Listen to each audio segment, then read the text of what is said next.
আপনি কি ওজন কমাইতে চান, পেটের চর্বি কমাইতে চান, তাহলে একটা টিপস অবশ্যই ফলো করবেন। সেটা হচ্ছে রাত্রের খাবার, বিশেষ করে রাত্রের খাবার ঘুমানোর 4 ঘন্টা আগে খাওয়া শেষ করে নেবেন। আপনি ঘুমিয়েই আপনার পেটের চর্বি কাটাইতে পারবেন। অনেক মানুষ আছে ঘুমানোর 5 থেকে 10 মিনিট আগে খাবারটা খেয়ে ঘুমাইতে যায় না।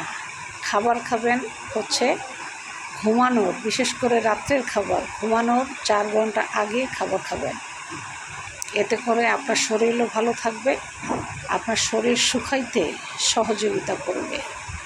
অনেকে আছে খাবার খায় দেরি করে, রাত্রে 11টায় 12টায় খাবারটা খাইয়ে শুয়ে পড়ে। এই কাজ করবেন না। খাবার খাওয়ার পর মিনিমাম 15 মিনিট হাঁটবেন, আস্তে আস্তে হাঁটবেন, জোরে না। কারণ ভর পেটে জোরে হাঁটলে পেট ব্যথা করতে পারে। আস্তে আস্তে হাঁটবেন 15 মিনিট। আর ঘুমানোর অবশ্যই 4 ঘন্টা আগে খাবার খাওয়া শেষ করবেন। তাহলে আপনি শুকাইতে পারবেন খুব সহজেই, পেটের চর্বি খুব সহজেই কেটে যাবে।